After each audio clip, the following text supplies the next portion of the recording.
परीक्षित घटनास्थल पर पहुंचा। बुरी तरह से कटी फटी लाशें जैसे उसका इंतजार कर रही थी। अब उसको आदत हो गई थी ऐसे दृश्य देखने की। उसने घटनास्थल पर से बरामद चीजों पर गौर किया। साफ पता चल रहा था कि वह सब धनराज के आदमी थे। उनमें से 2 तो धनराज के विश्वास पात्र थे और बाकी शायद भाड़े के कातिल थे। परंतु वो विक्रम के पीछे क्यों पड़े थे, इसका जवाब देने के लिए तो कोई जिंदा था नहीं। धनराज से पूछने का फायदा नहीं था। तो साफ मुकर जाएगा कि उसका इन सब में कोई हाथ नहीं है। यानी फिलहाल ये अंधा रास्ता था। अभी सिर्फ अनुमान ही लगाए जा सकते थे कि शायद उसको पता होगा कि विक्रम और परीक्षित बहुत अच्छे दोस्त हैं और विक्रम के जरिए वो परीक्षित से बदला चाहता हूं।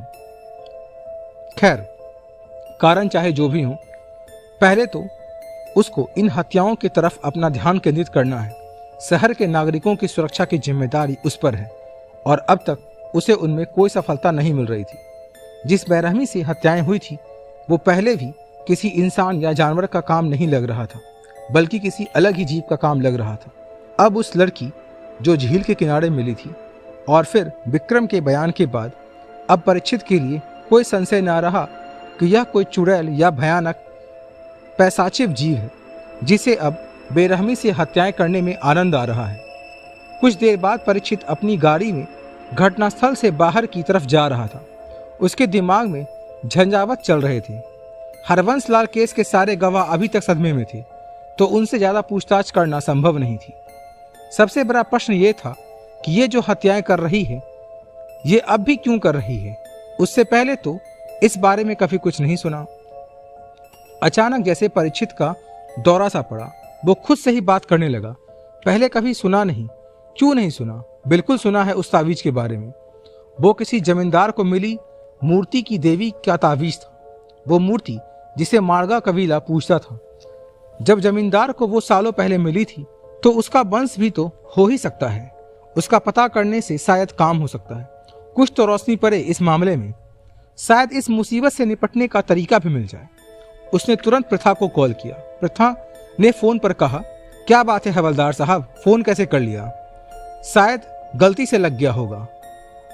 अच्छा ठीक है, रखती हूँ, आप तो व्यस्त होंगे, कहकर उसने सचमुच कॉल काट दिया।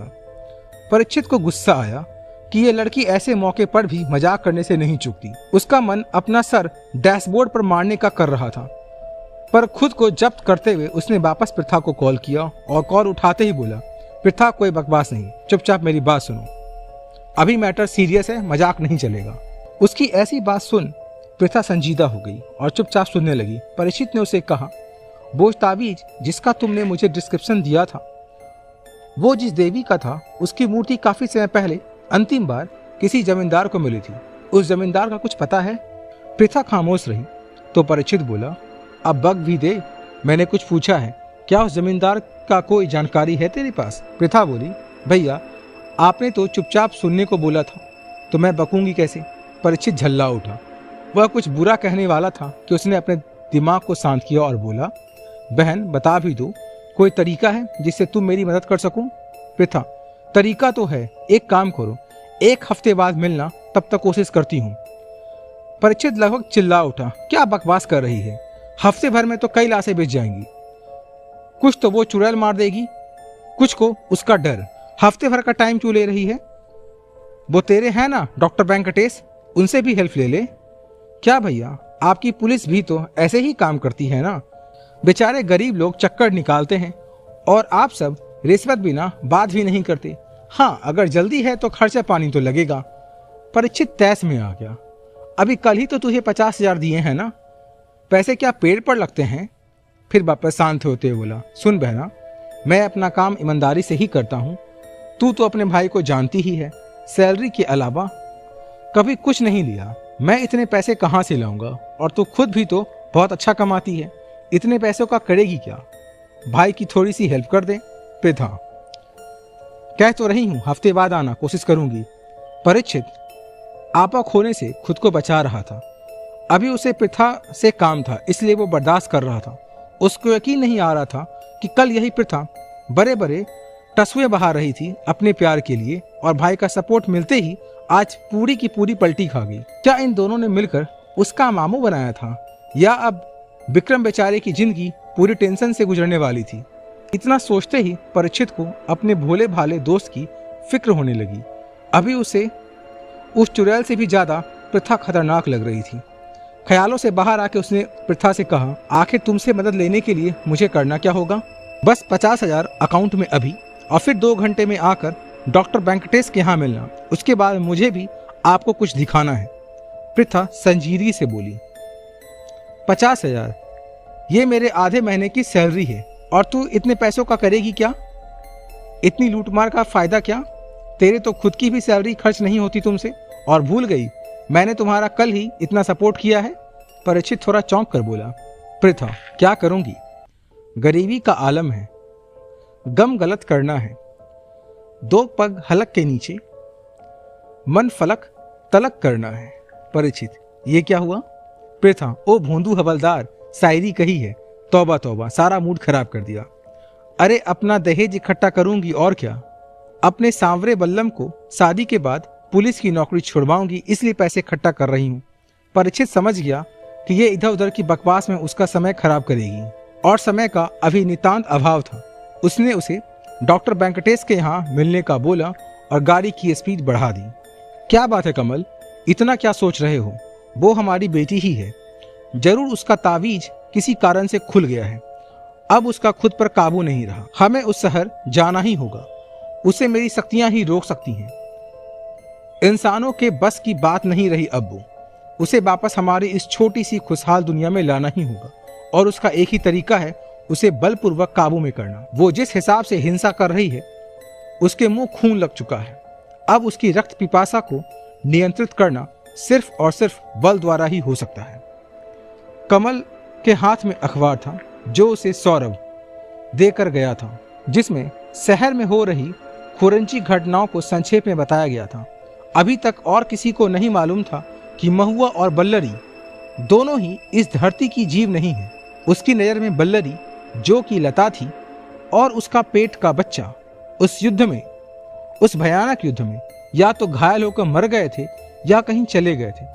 पर सिर्फ कमल ही जानता था कि वल्लरी कहीं नहीं गई थी, बल्कि कमल से शादी करके लता के रूप में रह रही थी। और उसकी एक बेटी भी है, जो कि एक मंत्र शक्ति का साकार रूप है। बलपूर्वक रोकने की तो तुम्हें भी कोशिश की गई थी, क्या तुम रुकी? उल्टा क्रोध में तुमने मुझे भी लगभग मार ही दिया होता। ये कोई उपाय नहीं है। कमल के शब्द सुनकर लता के पुराने जख्म हरे हो गए। उसकी आंखों में आंसू आ गए थे। ये सच था कि लता यानी बल्लरी ने बहुत से निर्दोषों के खून से अपने हाथ रंगे थे। वो तो कमल के प्यार ने उसे रोक लिया, वरना शायद पहले गांव और फिर एक बड़ी आबादी शमशान का हिस्सा बन जाते। कमल, कब तक पुराने जख्मों को सीने से लगाकर घूमोगे? मैं अब बदल गई हूँ। मैंने तुमसे सच्चा प्यार किया है, परंतु महुआ को किसी से प्यार नहीं है। वह निरंकुश है। या तो उसको बंधन में डालना होगा या फिर मौत के घाट उतारना होगा। कमल ने मुड़कर लता की आंखों में देखा और कहा, अगर बदलाव होता तो तुम अपनी ही बेटी को मारने या उसे बलपूर्वक रोकने की बात नहीं कहती। जब प्यार ने तुम्हें बदल दिया तो वही प्यार महुआ को भी बदलेगा। ये मत भूलो कि वो चाहे कोई भी शक्ति हो, पर है तो वह एक औरत जात की, जिसमें ममता और प्रेम का गुण जन्मजात होता है। उसका भी दिल धड़केगा, और वो भी एक कोख से ही जन्म ली हुई है। ये तुम्हारी हिंसा ही है जो बार बार तुम्हें उकसा रही है, या फिर भी तुम्हारे सच्चे प्यार ने तुम्हें रोक रखा है, और मुझे यकीन है कि वह हमेशा तुम्हारे अंदर रहेगा। लता आंखों में आंसू लिए कमल के सीने से लग गई। हद है, मैं क्या लड़की दिख रहा हूँ जो कोई मदद ही नहीं कर रहा? अब इस सुनसान में किससे मदद लूं? इस गाड़ी को भी ऐसी जगह खराब होना था जहां नेटवर्क ही ना हो। ऊपर से यह चुड़ैल का आतंक कि कोई भी अब लड़की की हेल्प नहीं कर रहा। धत! परीक्षित ने खींचते हुए गाड़ी पर लात मारी। गाड़ी खराब हो गई थी, नेटवर्क नहीं मिल रहा था, और ऊपर से कोई और गाड़ी रोक भी नहीं रहा था। उल्टा जैसे ही कोई गाड़ी वाला पास आता, वो स्पीड बढ़ाकर निकल जाता। 2-3 बार तो इस चक्कर में परीक्षित को चोट भी लग गई।